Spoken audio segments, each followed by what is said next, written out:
Je savais que faire un site builder allait pas être si simple que ça, mais je m'attendais pas à ce que ce soit aussi difficile honnêtement.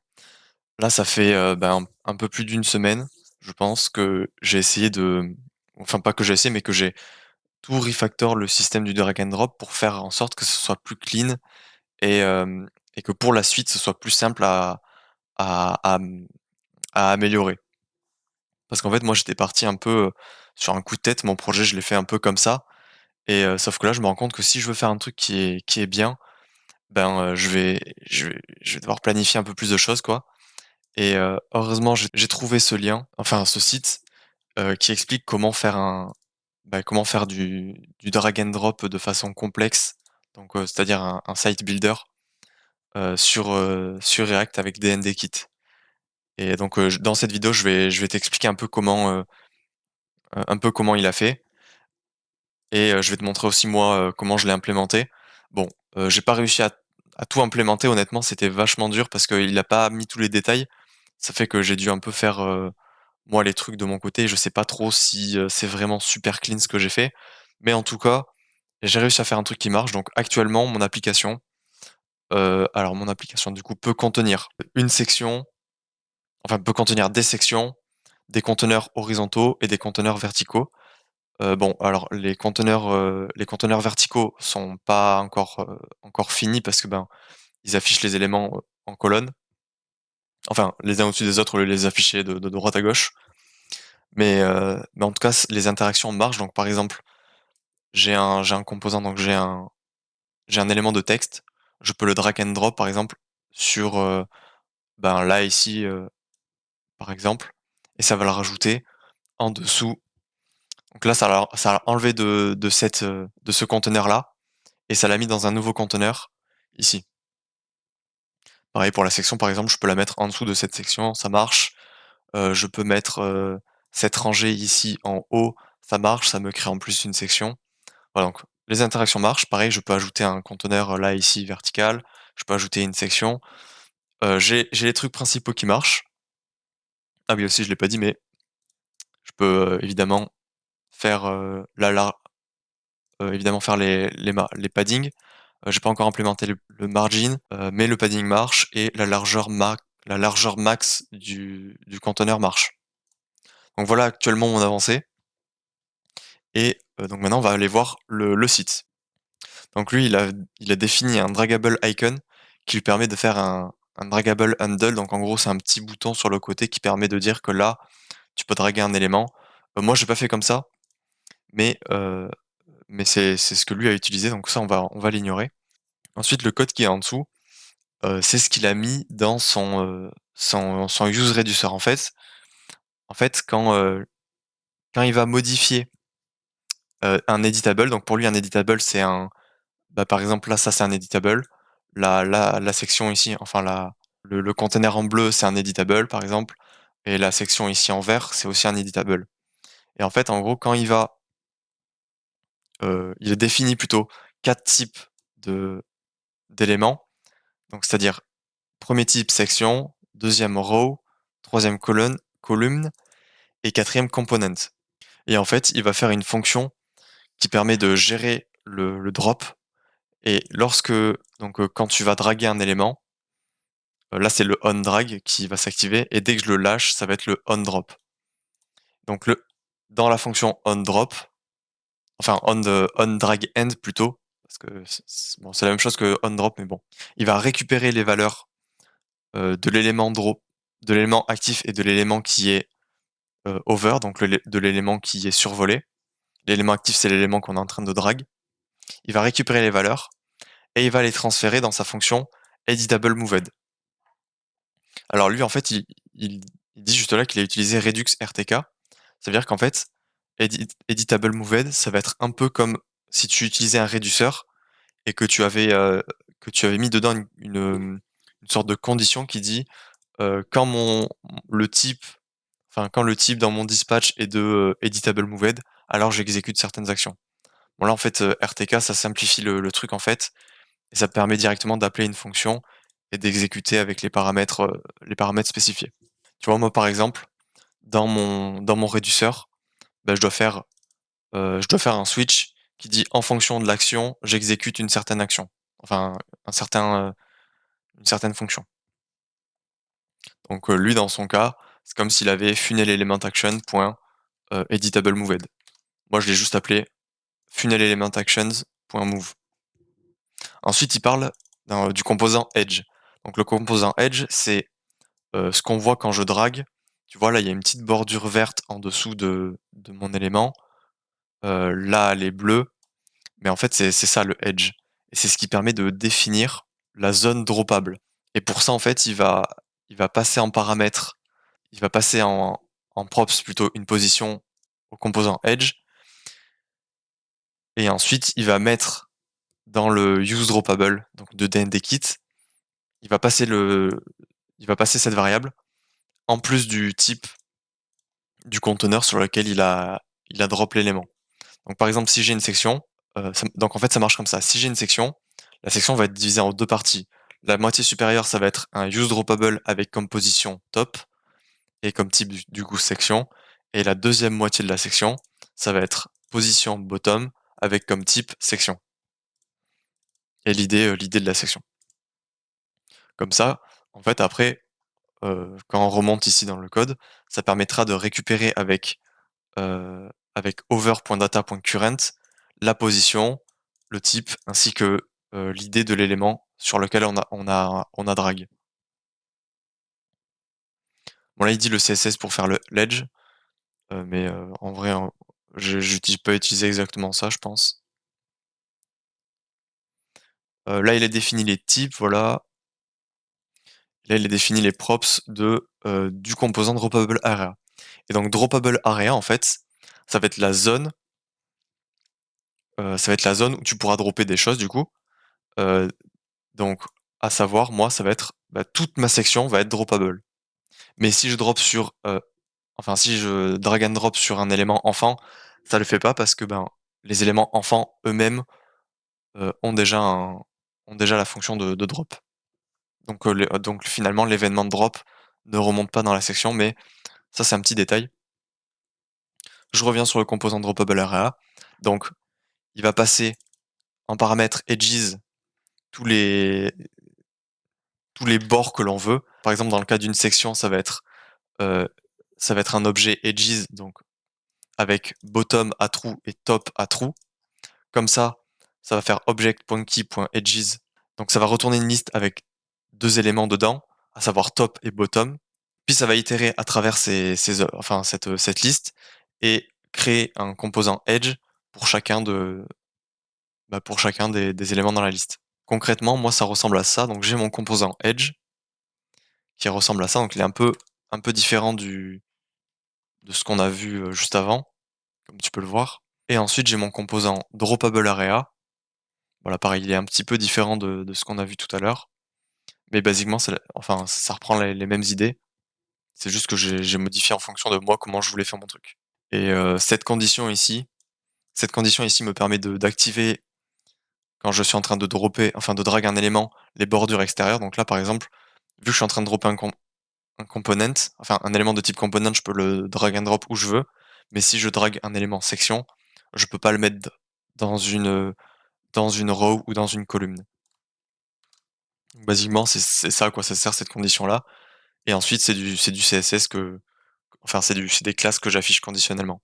Ensuite, en dessous, il parle de ce qu'il a fait dans le réduceur. Donc, lorsqu'il exécute la fonction editable moved, il va exécuter cette portion de code-là. Et cette portion de code-là nous dit, je récupère le payload de l'action. Donc, le payload, c'est ce qu'on aura mis, enfin, c'est ce qu'il aura mis ici dans editable moved. Ça, c'est le payload. Et ensuite, il a mis deux conditions ici pour vérifier et pour s'assurer que le dragged on type, donc l'élément sur lequel on est en train de draguer, soit bien dans un objet qui s'appelle interaction. Et interaction, on va le voir juste après, mais ça va être un objet, je vais te le montrer directement, qui permet de définir toutes les interactions possibles. Donc, par exemple, une section peut accepter une section, une colonne, une row ou un component, mais par contre, un component, je peux pas draguer une section dessus. Enfin, je peux pas mettre une section dans un component. Et je peux pas non plus mettre une section dans une row ou dans une colonne, dans une column. Donc ça permet de s'assurer que, comme c'est dit ici, que le type dragué soit bel et bien accepté, soit bel et bien une valeur acceptée par rapport au type, par rapport au dragged on element. Ensuite ici, il vérifie que on ne peut pas draguer l'élément par-dessus lui-même. Je peux pas mettre ma section par-dessus ma section. Je la mettrai forcément dans une section en dessous ou au-dessus. Et ensuite ici, c'est pour moi le plus difficile à comprendre dans cet article, parce qu'en fait, ces deux lignes ici récupèrent un callback, puis l'exécutent. Et en fait, ce callback, ça va être une action spécifique en fonction du type dragué et du type dragué par-dessus. Donc drag on et dragged, ainsi que la position. Et cette action, en fait, il la récupère, je vais directement aller un peu plus bas, mais il la récupère grâce à un objet qu'il appelle action, et dont il définit les actions possibles pour un dragged type et un dragged on type, ainsi que la position. Donc ça veut dire que si mon dragged type, par exemple, c'est une section, donc je drague une section et que je la drague sur une autre section, à la position, alors je vais avoir un objet, alors l'objet action va me retourner un objet de type action callback qui comprend qui comprend qui comprend en fait qui est basiquement cet objet-là. Et dans cet objet-là, on a une propriété callback qui contiendra en fait la fonction à exécuter pour l'action spécifique. Donc dans mon exemple, pour une section sur une section en position top. Et ensuite, il exécutera ce callback avec, en passant en paramètre, ben les éléments qu'on a, enfin les variables qu'on a récupérées juste avant ici, grâce au payload. Et ça, pour moi, c'était vraiment difficile à faire parce que je sais pas trop comment implémenter ça, parce que il me semble pas il détaille pas tout dans le truc, donc c'était assez compliqué de savoir comment faire. Heu, mais avant de te montrer comment j'ai implémenté ça, je vais juste passer sur, ce bloc de code là. En fait, lui, pour ajouter une action spécifique, en fait, il va exécuter une fonction add action, donc qui va ajouter dans l'objet action la fonction à exécuter. Donc là, comme tu peux voir, il passe le callback, il passe un callback, donc la fonction à exécuter, lorsqu'il aura une section qui est draguée sur une section en position top et bottom. Donc moi, dans mon code, ça se traduit par ça. Je vais avoir un fichier actions, donc où je définis tout ce qui est en rapport avec mes actions. Donc get action callback, ça c'est ce qui est dans l'article ici. J'en ai pas parlé, mais en fait ça permet de récupérer le callback en fonction du dragged type, dragged on type and position. Ensuite la fonction add action, donc là ici il l'a pas mis, mais il l'a juste appelé. Donc ça je l'ai fait de mon côté, qui prend en objet une action. Donc le type action, ça va être ça. Donc ça, c'est ce qui est dit là. Et ensuite, du coup, pour chacune des positions passées dans cet objet action, je vais ajouter un callback et passer action.callback, donc le callback passé à ce add action, dans ma fonction add action callback, qui ajoutera pour de bon le callback dans l'objet actions. Et pour exécuter ce add action, enfin pour ajouter les actions, ben ça faut le faire à la main. Donc tu peux le voir ici que j'ai fait une fonction qui s'appelle add action qui contient tous les ajouts des actions possibles de mes éléments. Donc je dis, comme j'ai dit, quand j'ai une section sur une section, j'exécute un callback. Je voulais le dire, mais une section sur une section, quand on le drague sur le top ou sur le bottom des edges. Et ce section on section callback va avoir un switch de position. Donc si c'est top, je vais appeler la fonction move funnel element. Et si c'est bottom, je vais appeler la fonction move funnel element. Je sais pas si c'est comme ça qu'on est censé l'implémenter, mais en tout cas j'ai fait comme ça et ça marche. parce qu'ensuite je fais les checks dans le move funnel element. Je suppose que c'est pas le mieux à faire, mais ça marche. Donc, lorsque j'ai une section sur une section, en top, je bouge ma section par-dessus l'autre section, et si c'est bottom, je la bouge en dessous. Et ensuite, il reste plus qu'à appeler du coup cette fonction add actions avec un S. Voilà, il reste plus qu'à exécuter cette fonction-là. Et pour le coup, je l'exécute dans un use effect, c'est-à-dire au premier render de mon élément, donc au premier render de mon editor, je vais ajouter toutes les interactions possibles entre mes éléments. Et pareil, je sais pas si c'est la bonne méthode pour faire ça, mais ça marche et je pense que c'est ce qu'il faut faire. Donc si tu as des astuces, pour le coup, si tu as des astuces pour me dire comment rendre ça un petit peu plus clean, n'hésite pas à les mettre dans les commentaires ou à venir sur mon Discord pour me le dire. Voilà, donc c'était l'aperçu de l'article et de comment j'ai fait moi, comment j'ai implémenté tout ça. Donc si tu es intéressé par faire des complex interactions avec des NDKit en React, je te laisse cliquer enfin je te mets l'article dans la description. Et maintenant je vais aller un peu plus en détail dans le code parce que j'ai pas montré beaucoup de choses. Heu, Honnêtement, ça va être un peu galère à expliquer, donc je vais juste te montrer le code et et le passer vite fait en expliquant le moins possible parce que sinon je vais me perdre dans mes explications et je pense que je vais te perdre un petit peu. Donc commençons par le commencement. Ben, je vais avoir dans mon DND contexte un handle drag end. Handle drag end qui, alors ça permet de définir un contexte, en fait, qui me permet de dire si je suis en train de drag ou pas un élément et de retrouver son type, Ça me permet de gérer les over, les CSS, enfin le CSS lorsque je over un élément et je le change aussi dans le handle drag start. Donc je le mets à true et au type par l'élément drag. Ensuite, je récupère mes variables, donc active et over. Là, j'ai pas fait encore le delete, mais ça me permettra de supprimer un élément quand l'action, donc quand je draguerai sur une zone de poubelle, par exemple, quand je draguerai l'élément sur un icône de poubelle, ça exécutera, ça exécutera l'action delete de mon dispatch final elements. Et dispatch final elements, c'est ce qui permet de gérer tous les éléments de mon éditeur. Donc par exemple, imagine que je drague cet élément-là et que j'ai un icône poubelle en haut et que je le lâche dessus. En fait, ici, ça va récupérer active.data.current.actionType. Ça va le comparer à cette valeur-là. Ça va se rendre compte que c'est égal, donc ça va exécuter cette fonction. Et en fait, le dispatch final element, ça me permet de regrouper toutes les actions pour gérer les éléments qui sont affichés là et qui est en fait mon état finalement. Ensuite, si c'est pas un delete, je vais récupérer ces variables là. Donc ça c'est comme dans l'article. Et là, ah oui, alors là c'est un peu spécifique parce que du coup il a fait que dans l'article, il a fait que les fonctions pour bouger des éléments, mais il n'a pas fait pour en ajouter. Donc moi j'ai utilisé cette méthode là pour en ajouter.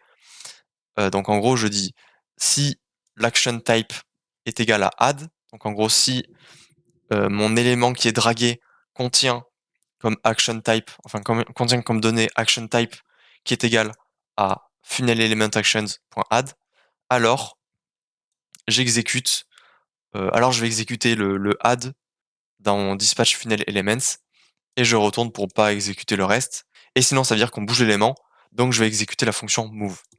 Donc maintenant je vais te montrer mon dispatch funnel elements. Alors c'est dans un réduceur. Voilà, donc ça c'est le réduceur. C'est toute la partie la plus complexe qui fait toute la logique du drag and drop finalement. Donc tu peux voir ici que le switch me permet de définir les actions que je dois faire pour le funnel element. Donc là je dis si l'action type est égal à delete, alors je vais delete funnel element qui sera dans mon payload. Donc j'ai fait en sorte que mon TypeScript comprenne que lorsque c'est un type delete, alors j'ai un payload avec un ID, et l'ID c'est l'élément à supprimer. Et les funnel elements, c'est pour retourner. Je vais te montrer directement. Je n'ai pas encore testé si ça marche, mais donc je vais pas te la montrer en fait. Mais théoriquement ça devrait marcher. Pareil pour update one, je vais avoir l'élément updaté, donc l'élément mis à jour. Et voilà ce que je fais. Donc je le mets, en fait, je retourne un objet où je copie tous mes éléments de base, mais je modifie juste l'élément qui a été modifié. Donc voilà pour la logique un peu du réduceur, j'espère que ça t'a compris. Maintenant, je passe au bordel parce que, ben, je trouve que c'est un peu un bordel, c'est la partie d'après. J'ai fait comme lui il a montré dans l'article, donc c'est-à-dire ici. Non, c'est pas ici. C'est-à-dire ici, mais en plus j'ai ajouté, heu, l'action pour ajouter un élément. Donc là, je fais l'action pour, ajouter un élément et je retourne la valeur qui est retournée par la fonction addFunelElement. Comme ça en fait, ça arrête le réduceur, ça met à jour l'état parce que addFunelElement me retourne un objet FunelElement, donc c'est-à-dire, me retourne un objet mis à jour de mon état. Ça c'est pareil, donc après tout le reste là, c'est pareil que dans l'article. Pour ajouter un élément, bah, en fait, je récupère le payload qui contient, la position, le dragEdID et le dragEdType et heu, c'est un peu un bordel, mais c'est pas très clean code, hein, c'est pas ouf, mais ça marche, donc pour l'instant, je vais laisser ça comme ça et je verrai pour Refactor plus tard, parce que pour l'instant, j'en ai pas trop besoin. Bon, en vrai, j'avoue, c'est un peu lent, donc j'ouvrais peut-être le Refactor. Mais bon, c'est pas grave. Donc ensuite, là, je dis if drag on égale component type de root ID. Alors ça, c'est parce qu'en fait, ma structure de données est un peu bizarre et donc je suis obligé de gérer la condition lorsque j'ajoute un élément sur mon élément root et c'est juste le cas où j'ai aucun élément et que l'utilisateur, en fait, vient d'arriver sur la page. Donc je prends l'élément par défaut, je lui crée un ID, je lui dis que le parent ID, c'est le root, je l'ajoute dans une variable new final element et je le formate. Donc là, j'ai une fonction format qu'on va voir juste après, qui me permet de dire, en fait, imaginons que j'ai ajouté un élément component sur mon route. Ben, en fait, je peux pas faire ça théoriquement. Je suis obligé d'ajouter mon élément dans une section d'abord et dans une row. Je te montre. Lorsque j'ajoute une section, j'ajoute juste une section. OK. Maintenant, si je dois ajouter un conteneur vertical, en fait, ça m'ajoute le conteneur vertical dans une section. Le fait d'ajouter cette section dans le conteneur vertical, bah, en fait, j'ai appelé cette fonction, enfin, dans le code, ça, c'est grâce à la fonction format new final element. Et pareil, donc là, si je déplace un component au niveau du root, en fait, bah, ça me l'ajoute dans un conteneur vertical qui lui-même sera contenu dans une section. Voilà, donc là, si c'est bottom ou right la position, ça veut dire que l'index sera égal à +1. Là, ça me permet de définir si je dois ajouter un élément de base ou si je dois bouger un élément parce qu'en fait, ma fonction addFunelElement, je l'utilise aussi dans ma fonction pour bouger les éléments, donc pour swap un élément quoi. Et ensuite à la fin, bah voilà, pareil, je formate le final element qui a été déplacé. Donc format new final element, ça récupère le parent, enfin le drag on parent, et ça insère l'élément via la fonction insert element. Donc si c'est une type section, si c'est une section, alors je fais un base insert parce que, bah, une section n'a pas besoin d'avoir, quelque chose d'ajouté en plus. Et par contre, si c'est un row ou une colonne, alors j'appelle la fonction insert row or colonne et en fait cette fonction vérifie d'abord que l'élément qui va être ajouté a déjà en parent hem, une section. Donc si ma colonne ou, ma row, donc ma ligne, n'a pas de parent section, n'a pas un élément parent de type section, alors je lui ajoute une section de base.